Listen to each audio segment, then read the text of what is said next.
그래서 오늘은 그 네이버의 데이터랩이라는 서비스 하고요. 구글의 트렌드라는 서비스를 좀 설명을 드리겠습니다. 네이버나 구글이나 공통점이 뭐죠? 이 공통점은 검색 서비스입니다. 검색 서비스고, 그다음에 검색 서비스의 특징은 뭔가 하면 여기에 검색어가 날라온다는 거죠. 그죠? 검색어가 이렇게 날아온다는 겁니다. 자, 구글의 경우는 전 세계에서 날아올 것이고요. 이 네이버는 검색어가 이제 한국에서 이렇게 한국 내에서가 대부분이겠죠.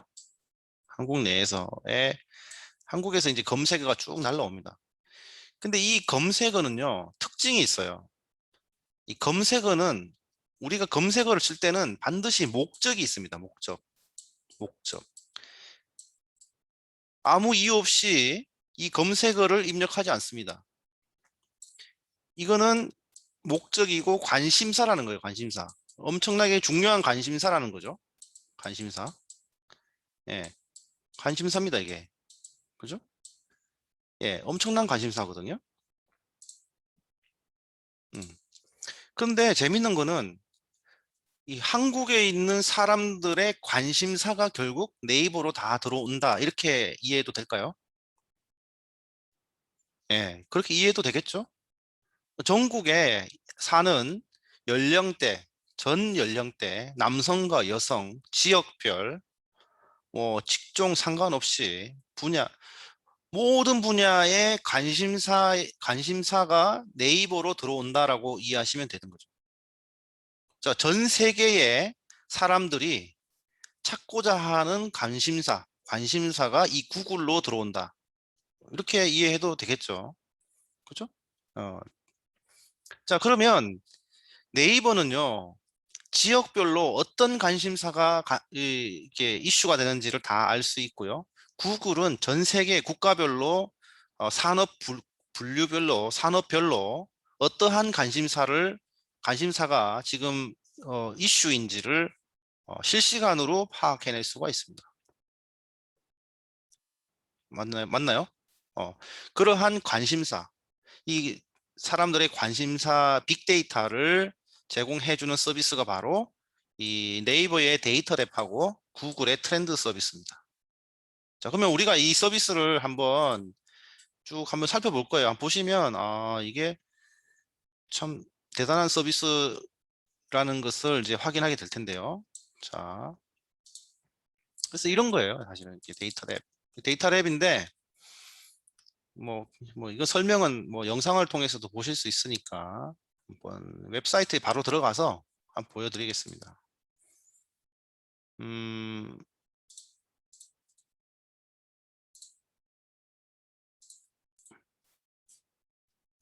자, 데이터랩 보이시나요? 네, 보이시죠? 자, 이렇게 들어오는데 여기에 나오는 키워드가요, 다 검색어를 처리를 해서 이렇게 보여주는 겁니다. 그래서 자, 분야별 인기 검색어, 관심사죠. 인기 관심사예요. 예, 그래서 디지털 가전 분야의 인기 검색어는 지금 선풍기, 제습기. 지금 요 며칠 비가 오면서 약간 습했습니다. 그러더니 어제 제습기가 갑자기 나왔어요. 그 사람들 관심사가 지금 제습기에 있다라는 거고, 이 말은 제습기 판매량이 증가할 거라는 것을 우리는 지금 당장 알 수 있습니다. 서큘레이터, 그죠? 이렇게 지금 나오고 있죠. 자세히 보면 더 자세하게 볼 수 있겠죠. 여기 보면. 이걸 1년 또는 기간을 정해가지고, 자, 이렇게 볼 수 있습니다. 그건 나중에 보시고, 일단 일반적인 것만 한번 볼게요. 음. 그러면, 자, 디지털 가전 분야에는 이렇고, 그 다음에 화장품, 미용에서는, 지금 요즘에 어제 가장 관심사가 뭐였는가 하면, 바디 미스트라는 거네요. 가히 멀티밤. 뭐 이건 저는 봐도 뭔지는 모르겠는데, 여성분들은 아시겠죠? 네, 이렇게. 그 다음에 뭐 이게 식품 쪽도 있나요? 아, 식품도 있네요. 식품 쪽에 가보니까 유산균이 요즘에 뭐 관심이 많네요. 그런가요? 저는 잘 몰라요. 이게 이렇게, 어, 이렇게. 그 다음에 새싹보리, 뭐 닭가슴살, 요즘 다이어트 식품으로 이걸 많이 쓴다고 들었고, RTG 오메가, RTG 오메가, 요게 요즘에 관심사라고 하네요. 어제 제일 관심이 많았던 거예요. 식품 분야에서는. 네. 이렇게 이제 이게 된다는 거죠. 그 다음에 검색어 트렌드라는 것은 이제 이 검색어의 트렌드, 얼마나 많이 검색되는지를 이제 확인할 수가 있습니다. 예를 들어 가지고 얼마 전에 끝난 그 서울시장 선거에서 오세훈 후보자하고 박영선 후보자와 관련된 검색어 트렌드를 한번 확인해 보고 싶은 거예요. 그래서 끝난 지 얼마 안 되니까 기간은 3개월로 하고요. 그 검색이 모바일에서 이루어지든 PC에서 이루어지든 우리가 다 하고, 남성과 여성과 상관없이 그다음에 전체 연령대에서 이 두 개의 키워드를 얼마나 검색했는지를 우리가 한번 검색을 해보자는 겁니다. 자, 이렇게 결론이 나왔습니다. 즉 오세훈 후보자와 관련된 검색이 훨씬 많았다라는 것을 알 수 있고, 3월부터 시작해서 그 전부터도, 그죠? 그 알 수 있고요. 결국 이제 선거가 언제였죠? 얼마 전에 끝났는데 그 전부터 우리는 이 빅데이터 검색 트렌드를 통해 가지고 오세훈 후보자가 우세하다라는 것을 우리는 예측할 수 있었습니다. 즉 검색을 많이 한다라는 것은 그 사람에 대해서 관심이 많다라는 겁니다. 그렇지 않나요?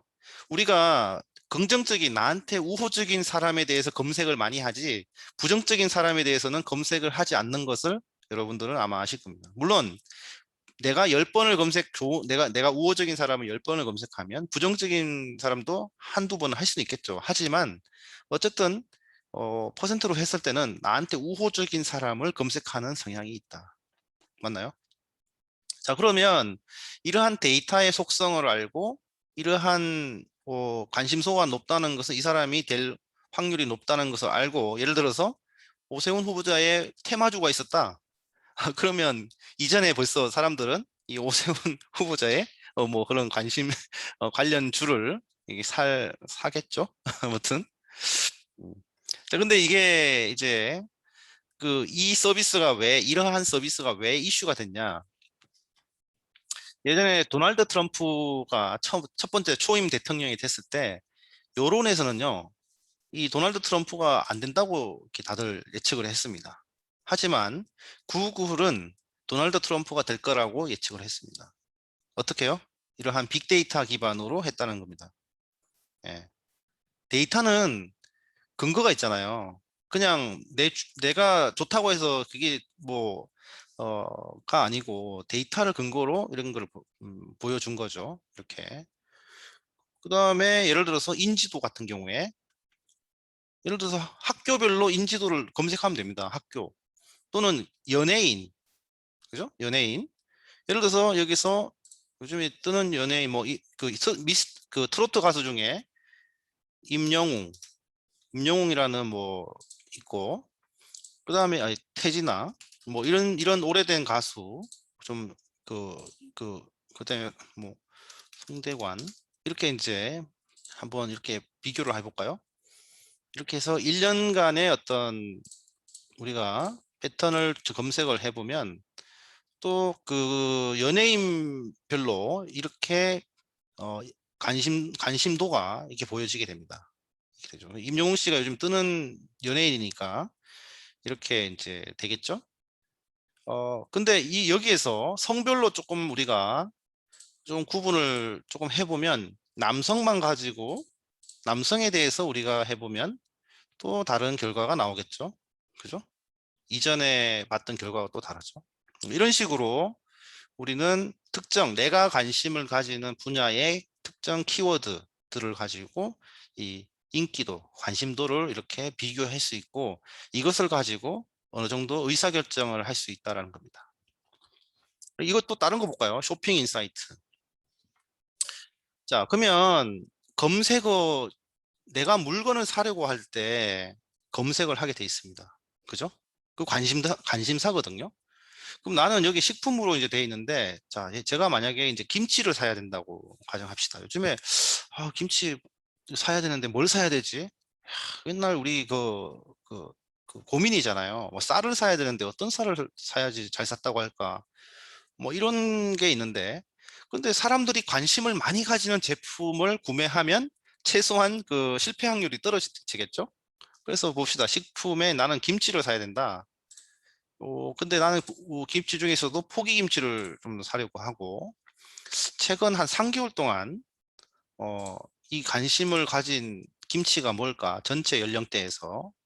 그래서 이렇게 검색을 해보니까, 김치, 뭐, 이거는 1번 검색어는 당연한 거니까, 조선 호텔 김치가 요즘에 뜨나 보네. 난 전혀 몰랐는데. 조선 호텔 김치를 사면, 평타 이상은 하는 겁니다. 중간 이상은 가는 겁니다. 지금 상위에 많이 검색을 했다는 것은, 이러한, 에 대해서, 관심을 가지고 있었다는 거거든요. 근데, 10대하고 20대하고 나하고 우리 30대하고 입맛이 다르니까, 40대, 50대에서 주로 찾는 김치가 특히 여성분들이 찾는 김치가 뭘까를 검색을 해보게 되면 여긴 또 이 1번, 2번은 같지만 이분들은 종갓집 포기김치를 많이 찾더라라는 거죠. 그래서 지금 내가 전혀 모르는 정보, 전혀 모르지만 김치에 대해서 전혀 모르지만 그죠? 그래도 관심을 많이 가지는 제품을 우리가 선택할 수 있는 데이터 기반의 이렇게 의사결정을 할 수 있습니다. 뭐 재밌는 것도 많아요. 여기 보면 식품 중에 이 축산인데 여기서 닭고기이고 닭고기 중에 생닭을 한번 쭉 보면 전체고요. 쭉 검색을 해보면 이제 생닭에 대한 여기 보면 토종닭, 뭐 오골계 이런 게 있고 그다음에 기간을 1년으로 잡아볼게요. 1년을 잡아보면 이 지금 생닭의 클릭량 추이, 이게 검색어 추이고 클릭량 추이인데 여기 보면 이 검색어 클릭이 많이 늘어날 때가 7월 14일입니다. 7월 14일이면은 이게 이제 초복 전후가 될 것 같은데, 그죠? 이게 이게 복날을 기준으로 이렇게 지금 막 관심을 많이 가지는 거죠. 이렇게. 예. 그러다가 뭐 12월에 뭐 이렇게 있는 뭐 이렇게 연말에 또 닭 수요가 많이 일어나는 걸 아는데 자 그러면 이거는 뭘까요? 관심도가 많다는 것은 소비가 많다는 것이고 그러면 이런 패턴을 알게 되면 닭을 공급하는 사람들은 이거에 대비를 하겠죠. 아마 이런 패턴이 계속 이때까지 왔을 테니까. 그래서 이거를 알고 뭔가를 그 준비하는 사람하고 그냥 닥치는 대로 이걸 준비하는 사람하고는 결과가 다를 수 있겠죠. 예, 그런 얘기고요. 그래서 한번 이게 여기 우리 학우님들마다 이 관심사가 다 다를 것입니다. 뭐 정치에 관심이 많으신 분, 교육에 관심이 많으신 분. 근데 여기 이제 그런 건 재미없는 건 없더라고요. 이게 쇼핑이니까. 근데 검색어 트렌드는 다 가능하니까 요거는 그렇게 사용하시면 되고 쇼핑은 쇼핑에 맞게끔 하시면 되고 내가 뭐 여름과 관련된 뭐 옷을 사야 된다. 옷을 사야 되는데 여성 의류 중에서 뭐 가디건을 사야 되는데 지금 최근 3개월 동안에 여성 그 의류에서 연령대 10대, 20대는 아니고 4, 50대 이상, 40대, 50대, 60대에서 즐겨 찾는 카디건은 뭐 서스데이 아일랜드 가디건 이런 거 사면 아유 그래도 최소한 뭐 사람들 많이 입으니까 뭐 이렇게 되는 거죠. 그래서 선택의 장애가 있으신 분들은 이 빅데이터를 가지고 선택을 하시면 되겠습니다. 그다음에 지역 통계가 있어요. 이 지역별로 이제 그 어떤 이 인기 지역, 업종별 인기 지역을 이제 확인할 수 있습니다.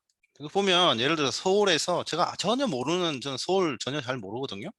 그냥 여기서 영등포구라는 데를 하나 찍어가지고 영등포구에서 생활 업종에서 인기 많은 동이 어디냐니까 여의도동이네요. 여의도동이 생활 뭐 업종 여러 가지 생활업종, 음식점으로 아주 인기 있는 지역이 여의도동이네요. 아, 여의도 그 회사가 많고 금융 뭐 이런 게 많으니까 그런 것 같은데, 패션 뷰티도 여의도동이고 영등포 사과네요. 패션 뷰티는 영등포 사과가 이렇게 인기가 있나 봐요. 네, 이렇게. 그럼 저는 영등포구를 잘 모르지만 이 빅데이터를 가지고 패션 뷰티를 한다 그러면 이쪽 동네로 가야 되는구나. 아, 영등포 사과, 영등포 사과죠. 예. 여기로 가야 패션 뷰티 사업을 하는데 좀 유리하겠구나라는 것도 알게 되고, 자, 레저는 또 여의도동이 조금 앞서네요. 근데 요게 중간에 어디가 나왔는가 하면 영등포동 사과가 또그 레저, 취미 오락, 여기는 다 그 여의도동이 다 그거네요. 어쨌든 아무튼 이런 패턴을 알게 된다라는 거죠. 그러면 1차 산업은 조금 복잡하겠죠. 영등포구에서 보면은 여기는 물레동이 1차 산업, 농업이나 어업이나 이런 것들과 관련돼 있는 업종들이 많다라는 겁니다. 물레동에 뭐 시장이나 이런 게 있나 봐요. 저는 잘 모르고요. 맞나요? 물레동에 시장이 있습니까? 음, 아무튼 또 관광도 여의도동 이렇게 할 수 있는 거죠. 네, 제가 전혀 모르지만 이쪽 영등포구에 대해서 각 산업별로 이렇게 인기 동네를 제가 확인할 수 있게 됩니다. 이렇게. 자, 이렇게 구별로 다 됩니다. 그렇죠? 그다음에 이제 댓글 통계도 이제 확인할 수 있고요. 이렇게 정치에 대한 댓글 수 일자별로, 그다음에 작성자 수 이런 것도 다 볼 수 있습니다. 그래서 뭐 이런 식으로 이 댓글 통계를 보게 되면 이 검색어 통계, 사람들의 관심사를 알게 되면 여기 학우분들이 어떤 의사결정할 때도 도움이 되고, 내가 뭔가 물건을 찾을 때도 도움되고 여러 가지 도움이 됩니다. 그래서 데이터를 알고 접근하는 것과 모르는 것은 하늘과 땅 차이다, 이렇게 이해하시면 되겠습니다. 자, 그리고 네이버는요, 우리나라 검색이잖아요. 그죠? 우리나라 검색인데, 구글은 전 세계 전 세계에서 날라오는 검색어를 어, 분석을 합니다. 전 세계 지역별까지. 심지어 우리 한국의 지역 시 단위까지도 그 검색어를 아주 세밀하게 분석을 해서 빅데이터 처리를 해줍니다. 자, 여기 구글에서도 좀 전에 그 오세훈 후보하고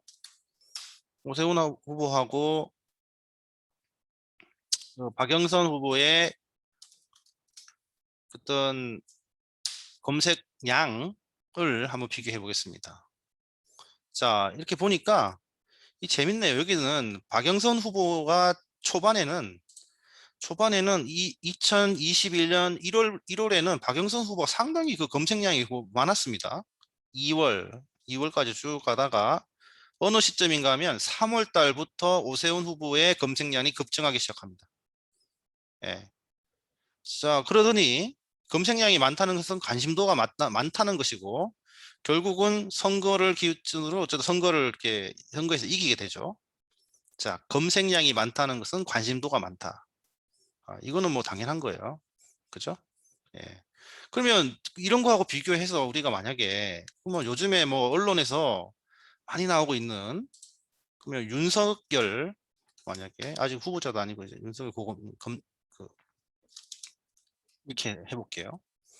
그 다음에 뭐 이재명, 이런 분들 이제 박영선 장관은 비교 대조군이 아니니까 이렇게 돼버리는 거죠. 이렇게. 그러니까 뭐 우리가 대단한 분석을 하거나 데이터 수집을 하지 않았지만 구글이 검색량을 비교했을 때 지금 이런 패턴을 보인다라는 겁니다. 그죠? 예, 지금은 뭐 이렇게 조금 경합을 벌이고 있는데, 검색에 있어서 사실 이 검색은 지금 한국 사람들이 구글 검색보다는 네이버 검색을 하니까, 사실 네이버 트렌드에서 네이버 데이터랩에서 비교를 해보면 좀 더 흥미로운 결과가 있겠죠. 아무튼 이런 결과가 있다. 근데 이거는 이제 그 대선에 가까워 왔을 때 한 1개월, 2개월 전부터 이 트렌드를 알게 되면 대체 이제 이제 눈치가 예전에는 눈치를 보고 움직였는데 예? 예, 이제는 데이터를 가지고 사람들이 예, 이합집산 하겠죠. 자, 근데 여기서 구글 트렌드는 또 재밌는 게 있어요. 자, 여기에서 지역별로 이제 트렌드가 나옵니다. 자, 강원도에서는 윤석열 총장이 63%, 이재명 도지사가 37% 이렇게 나오고요. 그죠? 어, 대구 광역시, 시별로도 나오고 이렇게 시, 강원도. 예. 근데 지금 전반적으로 앞서네요. 그죠? 음. 음. 그리고 이제 윤석열 총장과 관련된 검색어들은 이런 것들이 나오네요. 이렇게. 이렇게. 그다음에 이재명 도지사하고 관련된 키워드들은 이런 게 나오네요. 뭐 더 뽑아내면 됩니다. 돌리면 더 나오니까. 예, 이런 것들이 나와요. 예. 이런 것들을 종합해서 이제 의사결정을 할 수 있는 거예요. 예. 예. 재밌죠? 그 다음에 뭐 예를 들어서 트렌드를 얼마나 이게 그 무료 데이터인데 이 무료 데이터를 어떻게 보면 무료 데이터가 아닌 걸로 아주 고급진 데이터로 활용하는 분들이 있겠죠. 이 서비스를 이용해서. 투자를 하시는 분들도 이런 걸 가지고 많이 하실 것 같고요. 예. 이게 이제 퍼라고 하면 그 베트남 국수잖아요. 그죠? 베트남 국수고 라멘이 일본인 그거고 소바도 일본 면이죠. 근데 이거를 보니까 2004년도부터 시작해가지고 쭉 가다가 어느 순간 2016년 11월을 기점으로 라멘이 급격한 관심을 가지기 시작합니다. 아마 이 시점에 뭔가 우리가 뉴스거리를 찾아보면 라멘이 이렇게 관심도를 갖게 하는 뭔가 요인이 있었겠죠. 뭐 그런 것들을 한번 알아보는 거고요. 그 이후에 라멘이 지속적인 관심도를 이렇게 가지고 올라갑니다. 여기다가 우리가 또 하나를 이제 스시라는 것을 초밥 요리를 우리가 이렇게 해봅니다. 그러면 이 어, 초밥의 관심도는 지속적으로 증가했고 라멘의 관심도가 높아졌지만 그래도 이 초밥이 어떻든 간에 더 많은 관심을 가진다라는 것을 우리가 또 확인할 수 있어요. 그리고 이 퍼에 대한 관심도는 그 베트남 국수에 대한 관심도는 이 여기 베트남에서는 그 당연히 베트남 국수에 관심도가 훨씬 많죠. 근데 캐나다에 갔을 때는 캐나다에서는 초밥의 인기도가 제일 많네요. 그죠? 초밥. 국가별로 다 나옵니다. 이게. 오스트레일리아, 그러니까 우리나라 김치 뭐 이런 거 있잖아요. 한번 볼까요? 김치 나오나 모르겠다. 김치 식품 나오죠? 김치라고 이제 비교를 했을 때 김치하고 김치도 그것도 상당한 관심도를 가지고 있네요. 김치 이렇게 있어요. 이렇게 있는데 이 앞에 거 좀 뺍시다. 몇 개 좀 뺍시다. 퍼 하나 빼고 뭐 라면 빼고 뭐 이렇게 해가지고 세 개만 가지고 이렇게 하면 음, 이 세 가지 식품 좀 다른 요리인데 이걸 가지고 우리가 또 이게 그 관심도가 증가하고 있다 정도 그다음에 대비해서 특정 식품과 대비해서의 관심도가 얼마냐 이런 것들을 우리가 확인할 수 있죠. 그러면 이제 글로벌 경쟁력을 가지고 우리 제품이 전 세계로 나가서 뭐 새우깡이라든가 뭐 초코파이라든가 이런 것도 있잖아요. 이런 것들과 경쟁하는 제품과의 어떤 관심도 가 얼마 되는지 이런 것도 이제 회사별로 이제 비교가 가능한 겁니다. 그리고 국가별로도 전략을 세울 때 이러한 지표를 가지고 우리가 얘기를 할 수 있다 정도입니다. 자, 이거는 뭐 기술적인 내용이 아닙니다.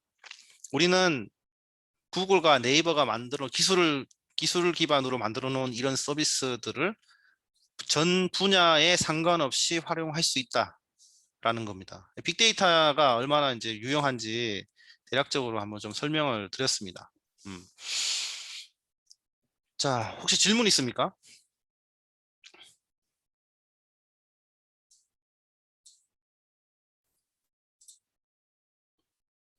네, 질문이 없으신 걸로 보이고, 그 다음에 그 지금 불법 주정차 민원 빅데이터 분석을 좀 하고 계신 분 있나요?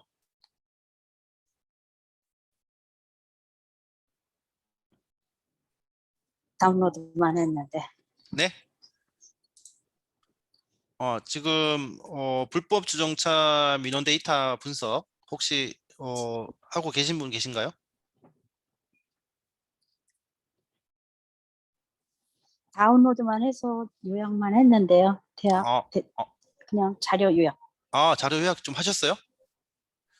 그러면은 여기 자료 심플하게. 한번 언제 한 발표하실 수 있겠습니까? 어떤 식의 분석이 됐는지. 그거를 따로 합치지 않고 따로 연도별로 요약만 했습니다. 그래서 한번 어떻게 정리는 아직 못했고. 그러면 뭐 다음 주쯤에 제가 이제 그냥 제 해설을 영상으로 올리긴 했어요. 이번 주에 대략적인. 그다음에 다음 주까지 제가 그 해설을 계속 올릴 건데요. 근데 이제 그 학우분들이 직접 해보신 분들은 그거를 한번 이렇게 발표해 보시는 것도 좋은 경험이 될 것 같아가지고 그래서 한번 물어본 겁니다. 그래서 지금 이제 우리 주니어들 대상으로 이제 하고 있는데 의외로 관심을 가지고 이렇게도 분석해보고 저렇게도 분석해보고 좀 시도를 하고 있습니다. 그래서 그 불법 주정차 민원 데이터 분석은 제가 그 LMS에 올려놓았어요. 어떻게 지금 접근을 하고 있는지 그 영상을 보시면 대략적으로 그 힌트를 얻으시고 직접 분석을 하실 수 있을 겁니다. 그 다음에 다음 주에는 전체 풀이 사실 빅데이터 분석은요 정답이 없어요. 정답이 없고 사실 뭐 여기 제가 찾는 것도 이 기술의 문제가 아니잖아요. 여기서 이런 검색을 찾고 자기 관심사고 그다음에 분야이고 그다음에 그런 거거든요. 기술이 제가 뭐 여기서 쓰는데 뭐 기술적인 설명을 한 것도 없잖아요. 그죠? 근데 여러분들 사실 빅재미도 그래요. 기술적인 요인이 없어요. 사실 이거보다는 약간 더 기술적인 내용이 들어가긴 하지만 뭐 그렇다고 해서 코딩이 들어가는 것도 아니고 하는 거죠. 근데 그 빅재미 가지고 불법 주정차 민원 데이터를 분석을 해 보시면 또 다양한 해석을 할 수 있습니다. 해석. 그래서 이제 빅데이터 이제 과정이 이제 벌써 12주 차인데요. 앞으로 2주만 더 하면 이제 거의 끝나갑니다. 그래서 처음에 우리가 이 과정을 시작할 때 빅데이터하고 나하고 무슨 상관인가 라는 생각을 아마 하셨을 수도 있어요. 하지만 이 한 주 한 주 우리가 공부를 해가고 또 우리가 오늘 또 이런 서비스들도 보게 되면서 빅데이터가 나하고 정말로 밀접하게 관계돼 있고 앞으로 이거를 이용하지 않으면 뒤처진다라는 것을 좀 발견을 하면 좋겠습니다. 음. 이제는 집에서 그 시간 나실 때 뭘 이렇게 적인 관심사는 다 있어요. 개개인이 다 관심사를 가지고 있는데 구체적인 키워드가 필요한 거거든요. 사람들이 움직이려면 키워드가 필요한 거예요. 많은 정보가 필요한 게 아니고 근데 그 키워드는 사람들의 관심도를 가지고 찾을 수 있다. 근데 이제 우리가 배운 빅재미는 내가 데이터를 이렇게도 가공할 수 있고 저렇게 가공할 수도 있고 내가 원하는 대로 할 수 있다는 큰 파워를 생기는 거죠. 그거보다 지금 우리가 구글 트렌드라든가 네이버 데이터 랩이라든가 이거보다는 점점 더 좀 고도의 분석을 할 수 있는 이제 능력을 키우는 게 이제 우리 빅재미 가지고 하는 거고요. 그거보다 더 큰 고도화된 능력을 키우려면 코딩을 배우셔가지고 하는 겁니다. 근데 사실 지금 제일 그 최상위 레벨의 빅데이터 활용은 일단 구글 트렌드라든가 그 네이버 데이터 랩부터 일단 사용을 하시고 그 다음에 조금 더 기술적으로 약간 내려와 가지고 분석을 해보고 싶다면은 그 빅재미라는 서비스를 활용해서 조금 이렇게 조금 로우 레벨에서 한번 해보시는 거고요. 거기다가 저 엔지니어 수준에서 한번 분석해 보고 싶다면 이제 코딩을 하시면 됩니다. 근데 우리 학우분들은 지금 제가 오늘 말씀드린 이런 그 빅데이터 사용법, 그 다음에 빅재미를 가지고 이렇게 클릭해서 할 수 있는 방법까지만 알아도 웬만한 문제를 해결할 수 있을 거라 저는 생각을 합니다. 그래서 어쨌든 뭐 15주가 짧지만 그 사이에 어떻든 인사이트를 얻고 빅데이터가 정말 유용하고 나하고 앞으로 삶에 있어서 뗄래야 뗄 수 없는 거구나. 그리고 이거를 활용하면 할수록 이제 더 많은 기회를 잡을 수 있다라는 감도 아마 그 생각도 하시게 될 겁니다. 자, 그러면 빅데이터 내용은 요 정도로 하고 혹시 질문 있으신가요? 네, 궁금한 거 있으시면 질문을 좀 하셔도 됩니다. 저기 다음 주에 네네. 제가 그 분석을 해서 발표를 좀 한번 해보겠습니다. 좋습니다. 좋습니다. 아주 좋습니다. 불법. 예, 불법 네네. 부정자. 그래서 대구시가 우리 최순남 학우님의 그 발표를 듣고 예순할 수 있도록 한번 좋습니다. 의견을 사실 주관적인 견해를 딱 주시는 게 사실 이 발표의 목적이에요. 예. 또 혹시 그러면은 그 데이터랩이나 구글 트렌드로 네. 가령 예를 들어서 시니어 중에서 네. 뭐 가령 뭐 액티브 시니어 베이비붐 세대 네네네. 그분들이 가장 관심 있어 하는 것도 이렇게 요 시스템으로 그 골라낼 수가 있나요? 이제 여기에서 검색어 트렌드에 들어가서 여기에 뭐 시니어 그다음에 베이비 붐 세대 베이비 붐이라고 한번 해볼까요? 세대라고 해서 1년 동안 해서 검색을 해봅시다. 시니어라는 검색 관심도가 있긴 있네요, 그죠? 이렇게 있고 이제 요런 거는 찾아가 봐야죠. 예. 관심도에 대한 분석이 지금 가능한 거예요. 관심도. 그러니까 이제 시니어에 대한 관심도는 있는데 시니어들이 구체적으로 어떤 부분, 가령 예를 들어서 뭐 일자리에 관심이 있든 아니면은 무슨 뭐 고독에 대해서 관심이 있든 뭐 이런 조금 더 들어간 관심도를 알 수가 있냐 이거죠. 그 정도는 안 됩니다. 그거는 따로 데이터를 모아서 분석을 해야 돼요. 예. 이거는 이제 검색어니까요, 말 그대로. 검색어 트렌드. 그런 세부적인 그런 네. 거를 알면 좋은데. 네. 그러니까 그런 걸 다 해줄 수는 없죠, 여기서. 근데 우리 돈을 주면 아마 해줄 겁니다. 네이버에서. 네. 그러니까 네이버가 이런 역량을 갖고 있다는 것은 이거를 가지고 마케팅을 하는 거죠. 아마 정치인들은 네이버에다가 의뢰를 돈 주고 아마 자기네들 지금 인지도라든가 이런 것들 다 컨설팅을 받을 겁니다. 네, 당연히 그렇겠네. 네네. 돈을 주시면 이제 그 정도의 분석은 아마 이 네이버의 컨설팅 비즈니스가 될 겁니다. 네.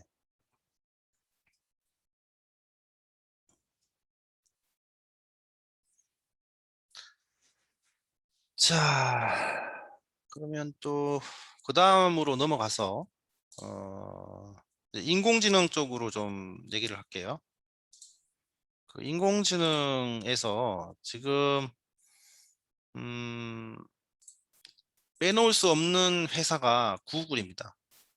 네. 이 인공지능 분야에서 이제 구글을 빼놓고는 얘기할 수 없죠. 그 뭐지?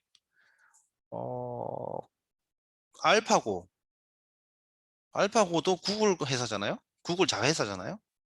충격을 먹었는데 구글이잖아요. 그 다음에 이번에 그 영상에서 소개시켜 드렸지만 그 인공지능의 역사를 쭉 살펴보면서 사실은 검색 엔진 자체가 인공지능이고 그 다음에 자율주행 자동차를 처음 개발한 회사가 또 구글입니다. 네. 그 다음에 음성인식, 비전, 번역 이거 다 구글이 거의 뭐 선도해서 왔습니다. 근데 이 구글의 서비스들을 한번 체험해 볼 필요는 있다. 구글이 이런 지금 있다 해서 우리가 배웠죠. STT 그 음성을 텍스트로 변환해 주는 거 이것도 구글이 지금 잘하고 있고 이미 했고요. 그 다음에 비전 AI 이거는 지금 우리가 아직 수업 시간에 언급을 하지 않았는데 인공지능 구글의 그 비전 AI 사진을 인식하는 능력이 얼마나 대단한지 좀 이따가 한번 보여드릴 것이고 그다음에 이제 텍스트 투 스피치도 뭐 당연히 잘 되고 있고요. 트랜슬레이션 잘 되고 있습니다. 그죠? 이건 뭐 지난 시간에 다 확인했고 그다음에 내추럴 랭귀지 자연어 처리도 어느 정도까지 왔는지 한번 좀 보여드리도록 할게요. 그래서 뭐 이거는 너무 많이 아셔가지고 스피치 투 텍스트는 너무 일반화돼 가지고 너무 잘하시잖아요. 근데 구글의 그 드라이브라는 서비스가 있어요. 이 드라이브라는 서비스에 와서 이 구글의 그 스피치 투 텍스트 우리가 음성으로 하는 것을 텍스트로 어떻게 변환하는지를 한번 바로 확인할 수가 있습니다. 그래서 이게 지금 여기에서 한번 보면 자 보시죠. 제가 문서에 왔어요. 이거 구글 문서입니다. 그래서 여기다가 제가 글을 안 쓰고요. 도구에서 음성 입력을 하게 되면 자, 이 문서에 내가 타이핑을 안 쳐도 이렇게 글을 자연스럽게 이게 써줍니다. 네. 그러니까 뭐 따로 생각이 날 때마다 그냥 말을 하면 그 말 자체가 텍스트로 변환이 되고 그 텍스트를 조금만 가공하면 괜찮은 글이 나오게 되죠. 자, 신기하죠? 자, 이렇게 우리가 자연스럽게 얘기하는 것들을 실시간으로 다 문자로 변환을 해주고 이것이 바로 인공지능 기술 뭐 이런 대표적인 사례가 되겠습니다. 그 예전에 우리 이런 거 했던 사람들이 뭐였죠? 예, 그 뭐라고 하죠? 타이핑을 이렇게 말하는 걸 그대로 적어주는 그런 일을 하던 분들, 속기사. 예, 속기사. 그 속기사 분들이 하던 일이 지금 뭐 인공지능이 해도 전혀 문제가 없는 거죠. 속기사 일자리 다 끊어지겠네. 네, 그렇습니다. 지금 제가 이 서비스를 쓰는데 구글에 돈을 내지 않습니다. 그리고 제가 중간에 들리는 저 이런 소리는 다 알아서 여기서 이렇게 삭제를 해줍니다. 그리고 이런 기능을 통해 가지고 자동 자막 있잖아요. 그 우리가 유튜브에서 영상을 볼 때 자막을 자동으로 생성해 주는 기능 있죠. 그런 것들이 다 이 서비스를 통해서 이루어지고 있습니다. 자, 신기하죠? 이게 STT 테스트로 들어가면 이게 되나요? 구글에서 구글 문서를 만드시고 거기에서 활용하시면 됩니다. 네. 그럼 나중에 알려드리겠습니다. 그 다음에 더 재밌는 거는 이렇게 내가 STT 말을 통해 말을 한 것을 텍스트로 변환했죠. 이게서 바로 번역까지 됩니다. 언어 선택을 하고 여기서 영어 어디 갔나? 한국어 영어 찾는 게 시간 걸리네요. 이게 영어죠? 영어로 해서 번역을 하게 되면 그냥 바로 여기서 됐던 것이 영문으로 번역이 됩니다. 예. 그죠? 예. 이렇게 됩니다. 자, 정말 기가 막힌 세상이죠. 예? 기가 막힌 세상이잖아요. 구글의 요, 그 인공지능 서비스예요. 요거를 다 이제 무료로 사용할 수가 있다는 거죠? 네, 맞습니다. 지금 제가 돈 안 주고 쓰는 거예요. 예. 그 여기에 이제 번역, 그죠? 음성, 사전 다 이 공짜입니다, 공짜. 예. 그러니까 알면은 생산성이 극대화되는 거예요. 예. 그러면 어떻게 되죠? 자, 두 사람이 이 문서를 공유할 수 있어요. 그러면 각각 사람마다 말하는 사람, A라는 사람이 말할 때는 A라는 사람의 말이 글로 막 되고, B라는 사람이 얘기할 때 B로는 그 A, B 세 사람, 네 사람 얘기하는 게 다 텍스트로 다 남게 됩니다, 이게. 예. 예. 그러면 쭉 무슨 얘기를 했는지가 정리가 되겠죠. 자, 그렇고 또 재밌는 게 하나 있어요. 여기서 이제 그 구글에 가서, 그래서 구글 뭐 예를 들어서 이제 그 제가 올린 영상에 보시면 다 이제 상세하게 나오는데, 그 구글 제품 중에서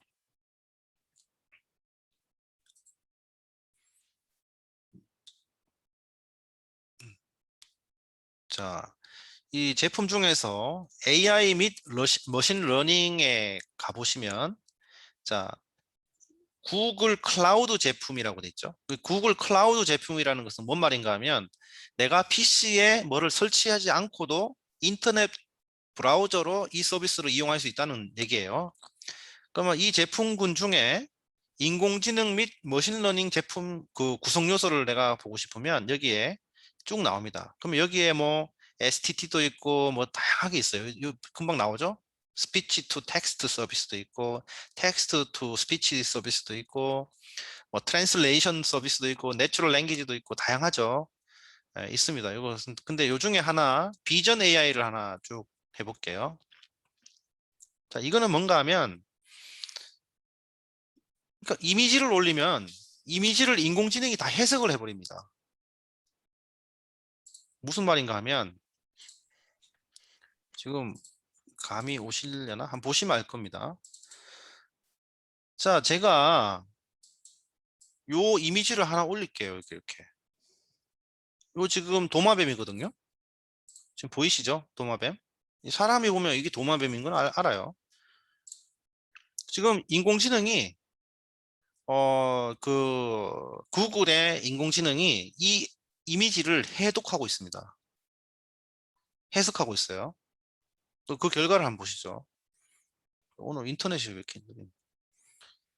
그러니까 올렸는데 이 오브젝에 대해서, 여기에 지금 내 사각형에 있는 이 오브젝에 대해서 인공지능이, 구글 인공지능이 리저드 도마뱀이라고 95%, 이 오브젝, 이 물체는 도마뱀일 확률이 95%라고 예사가 지금 얘기를 해주고 있어요.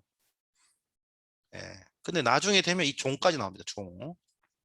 그다음에 여기서 라벨을 붙일 수 있는 게, 자, 이 이미지에 대해 레이블은 어떤 게 있냐면, 얘는 사진이고, 그 다음에 파충류이고, 그 다음에 여기는 검은색이 있고, 그 다음에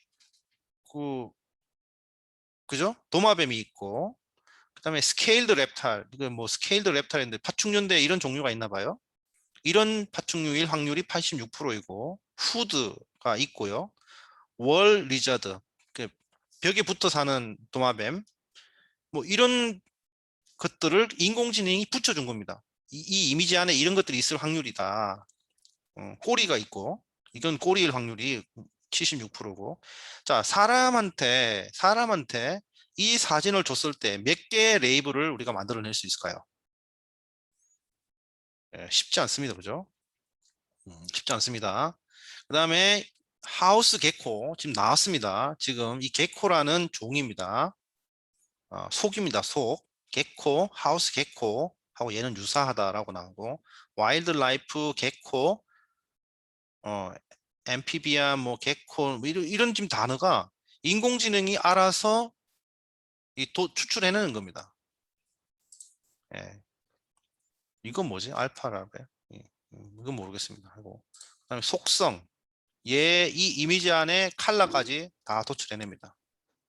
그래서 제가 거기 써 있는 네, 그걸 웹사이트를 가봤거든요. 네네네. 그랬더니 그게 회사 무슨 히트를 하여튼 히트를 만드는 회사인데 로고가 네. 여기 나와 있는 검은색의 그 네. 타일이랑 굉장히 유사한 점이 많은 거예요. 아. 근데 이 도마뱀하고는 전혀 상관은 없고 그 네네네. 로고가 여 뒤에 있는 백그라운드하고 굉장히 유사하기 때문에 아마 그게 나온 것 같아요. 예. 막 그런 것 같아요. 참, 그러니까 이게 인공지능이 다 찾아주는 거예요. 우리 이거 뭐지 하고 있는데, 자, 요거 말고, 예, 네, 미국에서 그 아이코라는 네, 보험 회사가 있거든요. 그래서 네네네. 그것까지 다 나오더라고요. 그죠? 네, 그러니까 이거는 뭐 사람으로는 도저히 웬만한 사람으로는 이 정도까지 못 뽑아내거든요. 어, 자, 여기 보면, 아이고, 또 하나를 올려보겠습니다. 자, 여기에 아이 3명, 이렇게 웃는 아이인데요.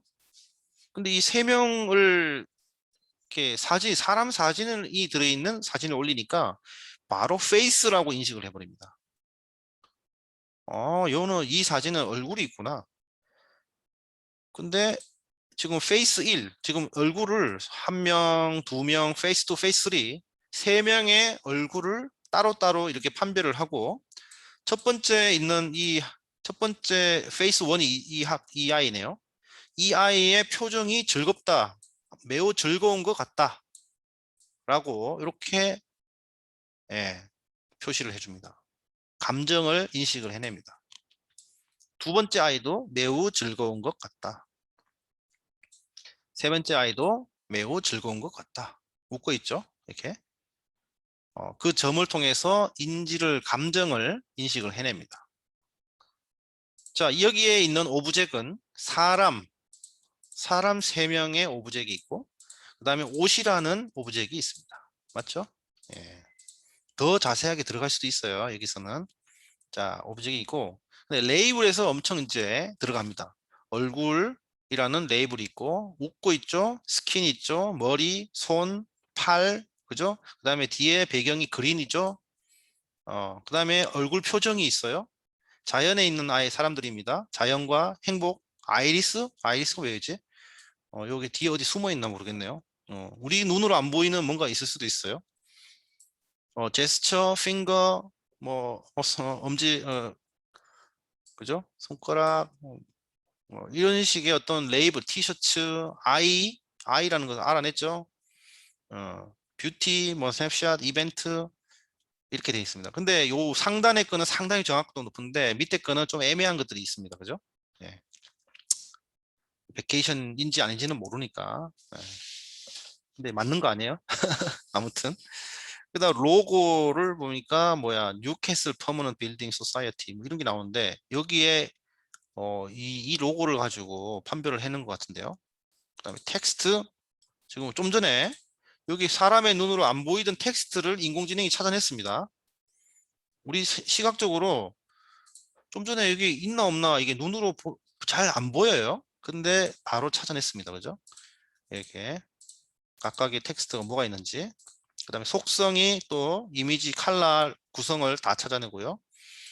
그 다음에 이 safe search라는 것은 뭔가 하면 이게 성인물이냐 아니냐, 속임수냐 아니냐, 의학적인 거냐, 폭력적이냐, 그런 폭력적인 것 같냐 아니냐를 이 인공지능이 판별을 해냅니다.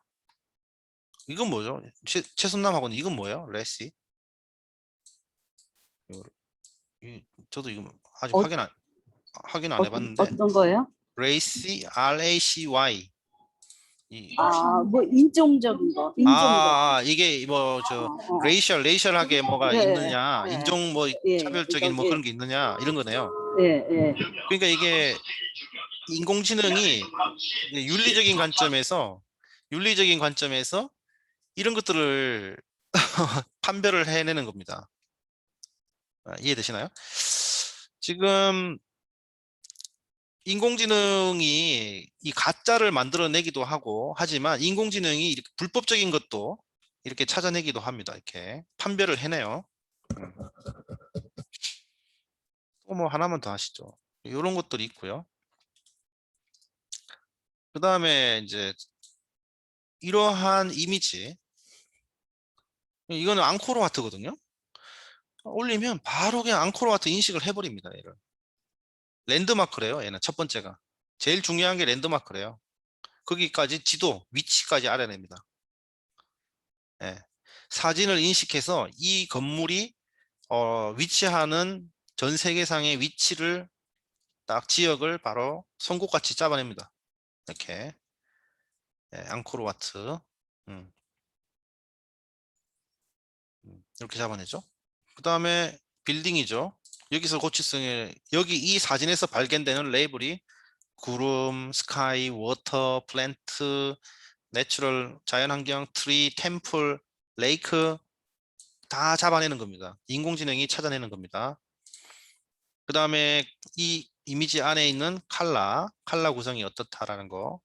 그 다음에 여기도 마찬가지죠. 예, 성인물은 아니고요. 속이는 거 아니고요. 의학적 그런 막 피 흘리고 막 이렇게 수술하고 이런 거 아닌 것 같고 폭력적인 사진 아닙니다. 이런 식으로 인공지능이 지금 발전돼 있다라는 겁니다.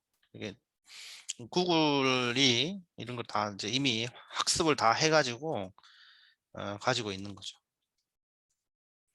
하나만 더. 근데 여기 제가 이 사진은 근데 좀 안 맞는 거예요. 예를 들어서 저는 이 사진을 이제 그 논란 표정의 사진을 가져와서 올렸거든요. 물론 서프라이즈가 약간 높기는 하지만 근데 그렇게 놀란 것 같지는 않다라고 나오거든요. 아 이게 맞을 수도 있겠네. 아주 놀란 오빠 다른 거 먹었네요. 아주 이거 아주 사야 되는데 뭐 사고 와야 되는데. 아주 놀란 거는 아니다. 여러분들이 보시기에도 그러나요? 조금 놀란 거죠. 진짜 놀랐으면 눈이 더 커지고 그죠? 놀라면서도 아주 슬픈 것 같지는 않다. 이런 건가요? 예, 이 정도의 감정을 분석해냅니다.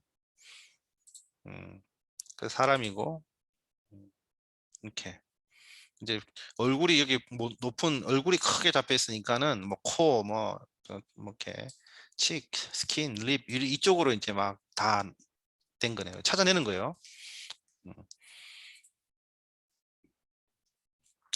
여기에 지금 필기체로 있는 거를 이렇게 또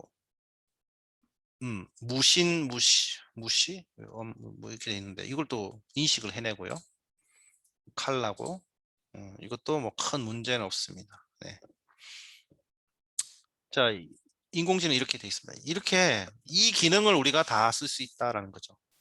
자, 그러면 제가 지난주에 어떤 얘기를 했냐면 우리 학생 중에 하나가 뭐 도마뱀을 키운다고 했는데 도마뱀의 가격을 측정해주는 인공지능을 만들 수 있겠죠. 자, 내가 사람들이 장난으로 도마뱀이 아닌 사진을 올렸을 때 우리가 이 인공지능을 이용하면 그죠? 당신이 올린 사진에는 도마뱀이 없어.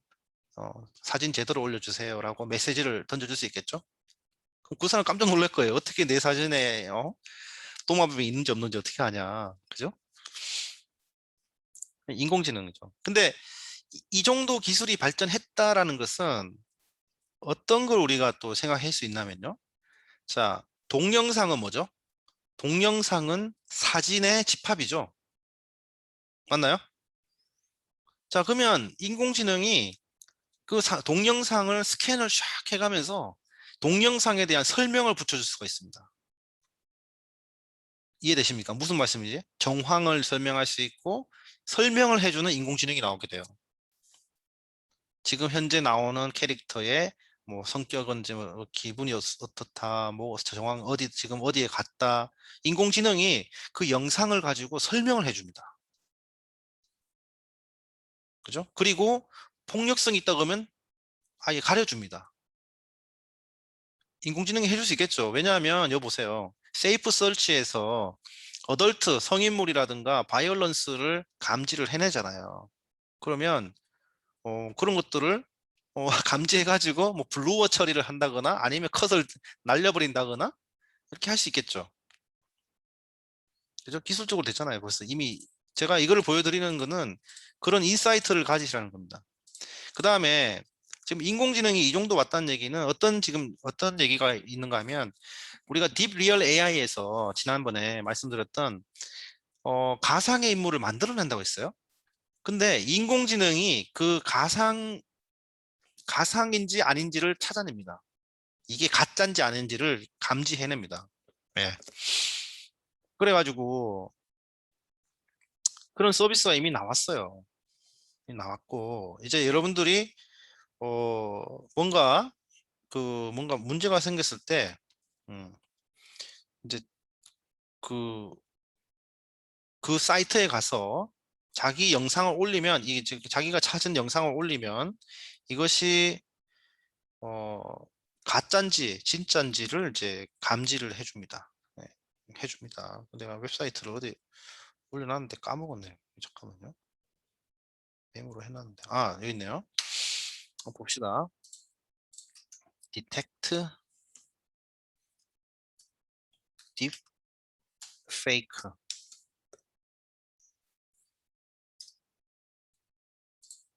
자, 디텍트 딥 페이크 라는 이제 서비스인데 여기에 디텍트 딥페이크 서비스를 이용해서 여기에 동영상을 올려주거나 하면 동영상 또는 링크를 보내주면 그 영상이 그 딥페이크를 왜 안 되지? 왜 안 되나? 딥페이크 됐네요. 이렇게 됩니다. 그죠? 딥페이크 비디오를 디텍트 한다 이거예요. 이것도 인공지능 기성이에요. 그러니까 공격과 방어가 있잖아요. 그죠? 어떤 사람은 딥페이크 영상을 막 만들어내고요. 불법적으로. 근데 어떤 또 개발자들은 딥페이크를 기술을 잘 이해를 해서 또 찾아냅니다. 찾아내요. 이렇게 이제 발전하고 있는 거죠. 자, 그렇고요. 그래서 이제 MS의 그 인공지능 기술을 그냥 넘어갈 수 없어서 이렇게 이제 좀 방금 아주 간략하게 말씀드렸고요. 그 다음에 그 내추럴 랭귀지를 얼마나 잘 파악해내는지 또 한번 보시기 바랍니다. 이렇게 그래서 이 정도로 하고요. 구글 재밌습니다. 꼭 해보시고 그 다음에 이제 뭐 나머지 영상에서는 이제 실제로 어떻게 인공지능의 역사에 대해서 좀 설명을 했고 그 산업에서 활용 현황 이런 것들을 쭉 정리해서 설명을 드렸습니다. 그래서 뭐 이미 예견된 거고 뭐 이런 거예요. 그래서 한번 영상을 이 부분은 그냥 교양처럼 한번 들으시면 다 이해가 되시는 내용이라서 될 겁니다. 이렇게. 그래서 참 이제 시간이 주차가 거듭하면 거듭할수록 그 유익한 내용들이 계속 나옵니다. 그래서 쭉 한번 좀 잘 15주차까지 잘 따라오시고 사실 뭐 한 학기 하시면서 뭐 이렇게 인식의 변화라든가 내가 방향이라도 잡았으면 엄청난 거를 건지신 겁니다. 건지신 거고 이제 그거 가지고 액션을 할 날이 오게 돼 있어요. 행동을 하게 돼 있습니다. 어, 이게 마음에 제가 예전에 신문을 돌린 적이 있는데 신문을 돌리기까지 6개월이 걸렸습니다. 6개월을 걸렸는데 그 망설이다가 돌려야겠다는 생각을 하고 6개월이 걸리더라고요. 근데 생각을 하고 있으면 행동을 하게 되더라고요. 근데 여기 분명히 시니어 분들 중에서 이 인공지능 빅데이터 이거 가지고 뭘 해봐야겠다라고 이제 뭔가는 해야겠다 생각하시는 분들이 반드시 있고 제가 볼 때는 이제 충분한 동기부여가 됐을 것이고 이게 현실적이구나 현실적으로 가능하다라는 것에 결론을 또 했고 접근이 그렇게 어려운 것만은 아니구나라는 것도 이제 견적이 나왔을 거고 이제 그런 분들은 이제 액션을 하게 돼 있습니다. 그 액션을 해야 또 변화가 생기고 재미도 있고 그렇죠. 예. 그렇습니다. 오늘 그 빅데이터 과목하고 인공지능 개론 쭉 요약을 했습니다. 아주 흥미로운 주제고 꼭 알아두셔야 되고 앞으로 그 시대를 살아가는 데서 이거를 없이는 이런 빅데이터 그다음에 인공지능의 이해가 없이는 쉽지 않습니다. 진짜 쉽지 않고 오히려 이것을 통해서 이제 기회를 이제 얻으려고 오신 분들이니까 앞서 가시는 거죠. 네. 자, 그럼 질의응답 시간 좀 갖고요. 조금 하다가 좀 마무리하겠습니다. 혹시 궁금한 점 있으신가요?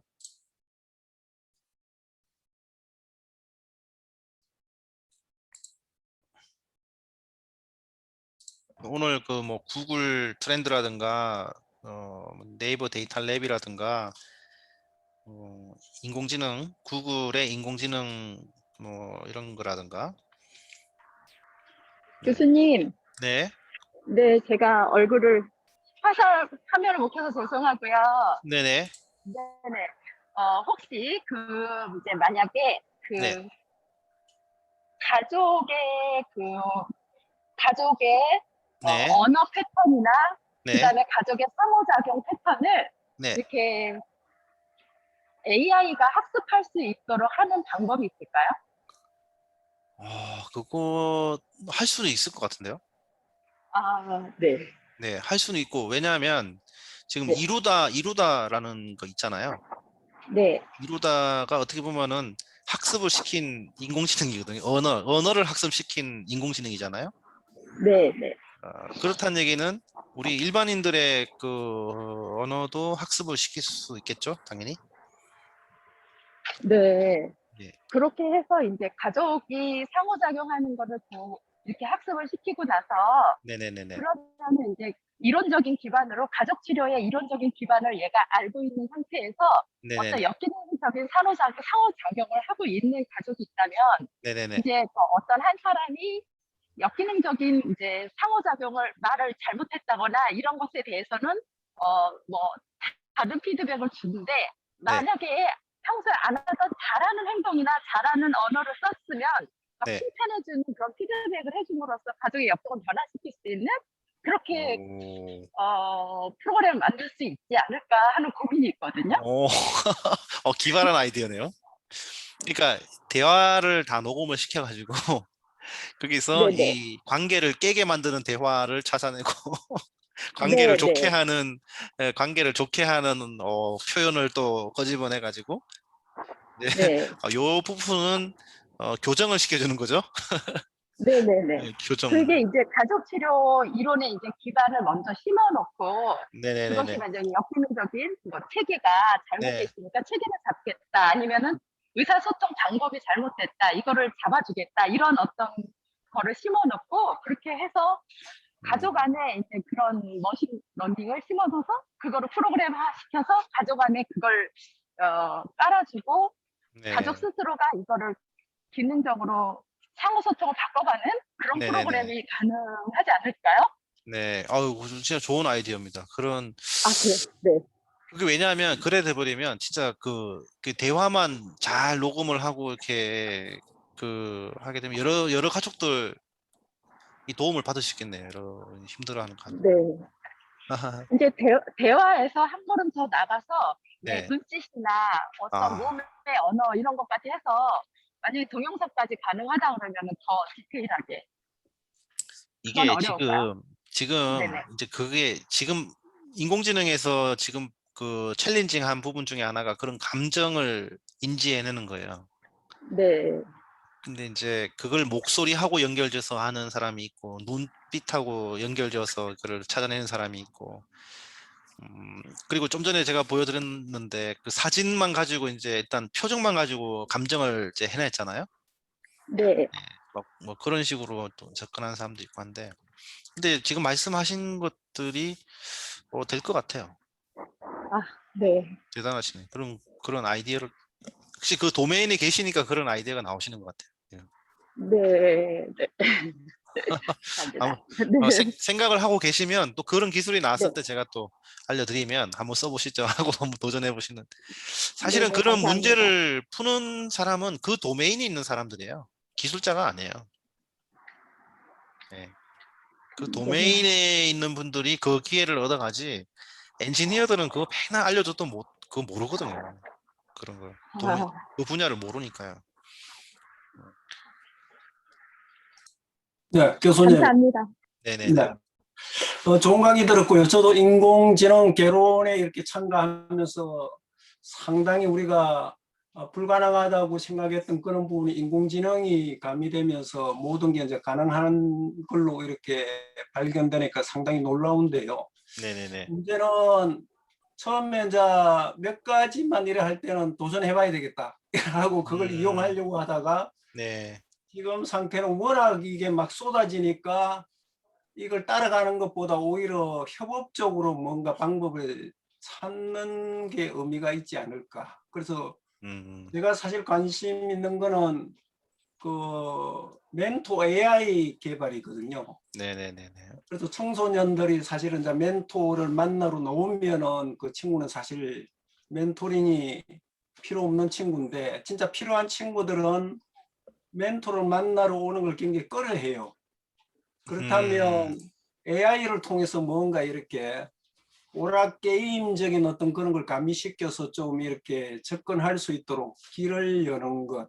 이제 문제는 그걸 관심 있는 사람이 사실 하는 것보다 전문적으로 하는 업체가 그걸 협업해서 프로그램도 만들고 제품도 만들고 수익도 가져가고 우리는 아이디어를 제공하고 오히려 그걸 이용만 하면은 이용할 수 있는 그 시스템만 만들면은 뭐 우리의 문제는 다 해결이 되거든요. 우리가 그걸 만들어서 뭐 수익을 창출해 가지고 수익을 가져야 이런 거는 사실 관심이 없으니까. 네네네. 그래서 교수님께서 혹시 그 AI를 전문적으로 이렇게 프로그래밍해서 해주는 그런 업체가 우리나라에 굉장히 많은지 아니면은 우리나라가 없다면 세계적으로 어떤 회사가 그런 걸 하고 있다든지 그런 정보도 이렇게 함께 주시면 네. 상당히 해법 찾기가 더 도움이 되겠다 그 생각을 해봅니다. 네. 좋습니다. 지금 접근법 자체는 지금 학우님께서 말씀하신 게 맞아요. 왜냐하면 기술을 어느 세월에 배워가지고 어느 세월에 만듭니까? 자기 분야 이게 지금 돌보기도 만만치 않은데. 그래서 사실은 도메인을 잘 아는 사람이 결국은 다 구현을 하게 돼 있어요. 왜냐하면 이제는 그 인공지능 모델을 만드는 것 자체가 모델을 만드는 도구들이 잘 나오고 있거든요. 지난번에 인공지능 모델 만들었잖아요. 우리가 아주 심플한 예제를 제가 보여드렸지만 그런데 대화를 하는 것에 대해서도 모델을 만들 수가 있어요. 그런 도구들이 어딘가 있을 겁니다. 근데 저도 뭐 우리가 안 찾아봐서 그런 거고 그 다음에 또 분야가 워낙에 또 다양하잖아요. 지금 인공지능 분야가. 그래서 제가 좀 알아보고 지금 그 안병재 학우님께서 관심 있는 부분은 자연어 쪽이에요. 그 챗봇이에요. 어떻게 보면. 네, 챗봇. 그 이루다라는 챗봇이 있었잖아요. 근데 조금 뭐 이슈가 있어서 좀 잠정 중단을 했고 이루다 추모 커뮤니티까지 생길 만큼 그 아쉬움을 가진 팬들이 너무 많습니다. 근데 그 이루다라는 기능을 멘토의 기능으로 아마 전환을 해보고 싶은 게 아마 학우님의 생각이신 것 같고 그리고 뭐 심지어 그런 챗봇 기능에 로봇을 입혀가지고 인공지능 승려도 나오고 그죠? 나온다고 지난주에 말씀을 드렸던 것 같은데 이제 그러니까 불가능한 건 아니고 이제 어떤 기술과 이제 결합을 할 거냐 이제 그런 문제가 있는 것 같습니다. 네. 결국 여기에 계신 분들이 뭐 그걸 구현하기 위해서 오신 분은 아니고 어디에 있고 누가 하는지를 알고 싶은 게 이제 더 큰 숙제이기 때문에 사실은 저도 한번 곰곰이 그런 쪽 계속 정보를 수집해서 이제 어떤 니즈가 있는지를 파악했으니까 이제 알았으니까 그런 업체가 나오면 바로바로 물어보고 또 연결시키고 이런 일도 앞으로 좀 해보도록 하겠습니다. 네. 우리 안병재 학우님 네. 그 프로그램에 대해서 그냥 저희가 그냥 느끼는 거는 이 멘토하고 멘티의 이런 관계십을 하는 그 어쩌면은 그러니까 어쩌면 특별하게 액티비티 활동이 없는 게 아니라 제 생각에는 함께 그 전문가와 그 청소년들이 같이 꿈을 이루어 갈 수 있는 뭔가의 프로젝트 형식을 개발해서 하는 게 어쩌면은 삶을 같이 뭔가를 하면서 배우는 게 이 말로 하는 것이 아닌 1대1 뭐 이런 게 아니라 이런 어떤 프로젝트를 만들어서 해주는 그런 프로그램이 있다면 너무 좋을 것 같아요.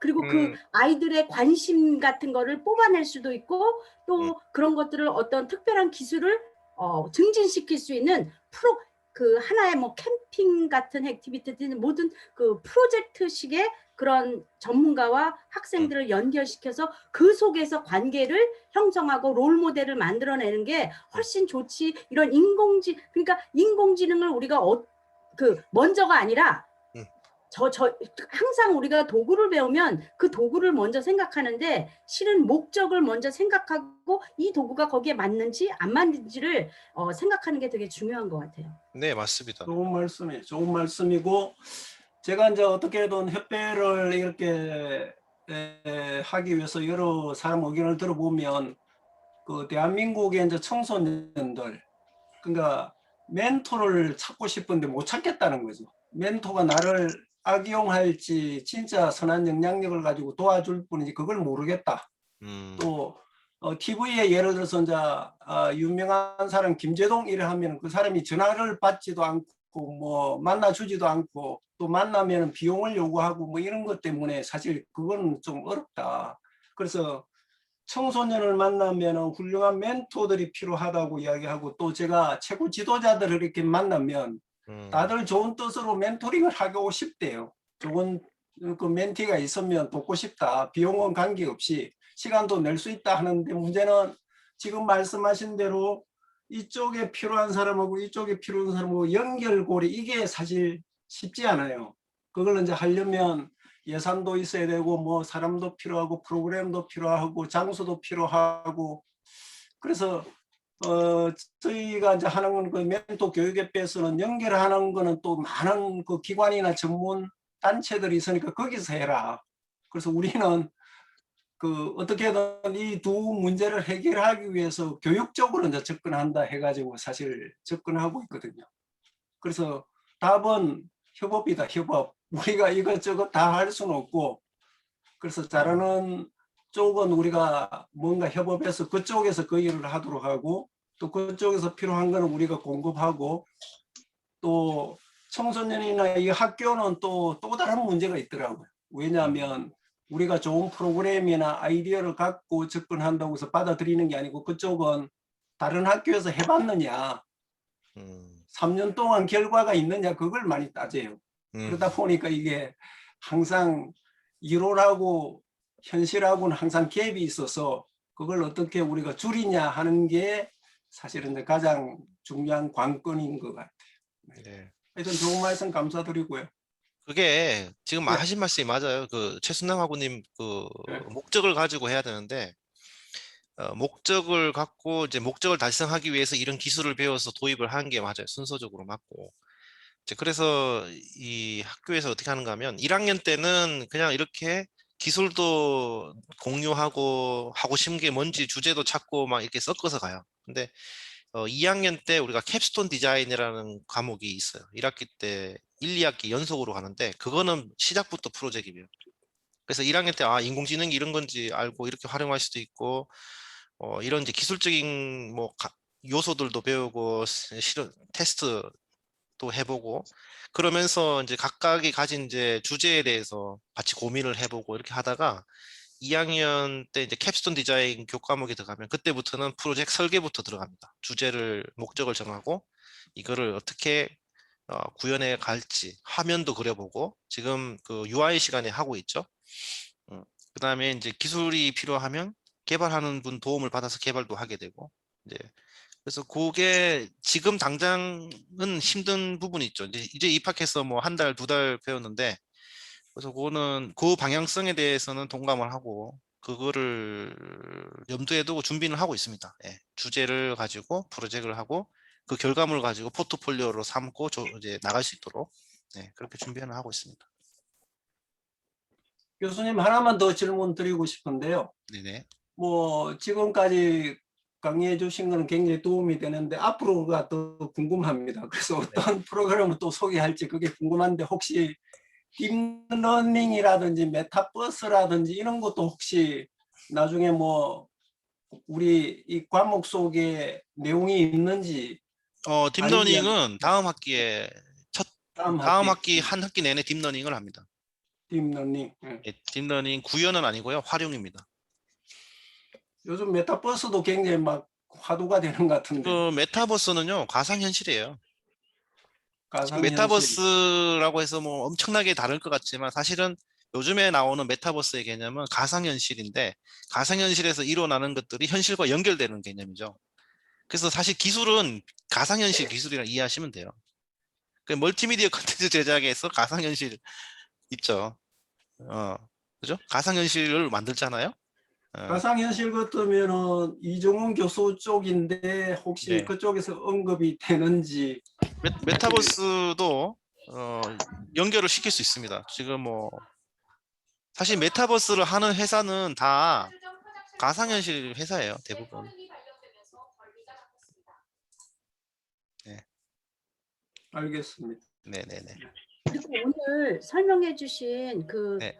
이게 자연 언어 트랜슬레이션 같은 거, 그 번역하는 거 실은 미국에서 대부분 교회에서 굉장히 많이 써요. 왜냐하면 한국 교회에도 굉장히 많은 다양한 그 외국 사람들이 오잖아요. 근데 네. 제가 좀 궁금했던 거는 그 사람들이 그 각각의 언어를 하는 사람이 통역할 것 같지는 않은데 제가 생각하기에는 이미 판매되는 걸로써 헤드폰만 끼고 있으면 그 언어 네네네네네. 자동으로 각각 그 여러 언어로 번역을 하기 때문에 아마 헤드폰을 끼고들 각각에 다 듣더라고요. 요즘 미국에서는 거의 이렇게 교회 같은 데서 그런 통역 할 수 있는 기기들을 다 사용하고 또 이제 그 여행사 같은 데서도 이제 그런 그 장치를 끼고 이제 그 안내하는 분들이 얘기를 하면 각각의 다른 용어로 그것들을 듣기 때문에 동시에 뭔가를 진행할 수 있거든요. 그러니까 우리가 그런 실제로 그 용품이라든가 만약에 이제 지금 여기 교회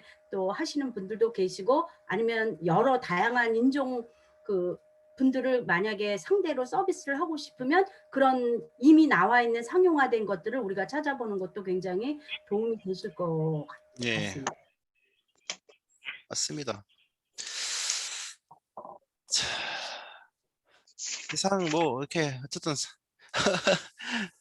좋은 논의가 돼서 너무 좋습니다. 유익합니다. 자, 이렇게 오늘 뭐 이렇게 요약식으로 한번 쭉 리뷰를 한 거고요. 풀 영상은 LMS에도 올라가 있고 유튜브에도 제 채널에 올려두었으니까요. 이렇게 시간에 맞춰서 좀 완강을 하시면 되겠습니다. 또 지금 오늘 실시간 수업도 좀 녹화를 해가지고 올리기 때문에 또 이걸 또 참고하셔도 되고요. 자, 그러면 오늘 뭐 이렇게 리뷰는 이걸로 마치도록 하겠습니다. 자, 수고하셨습니다. 감사합니다. 네. 수고하셨습니다. 감사합니다. 네, 감사합니다. 네, 감사합니다.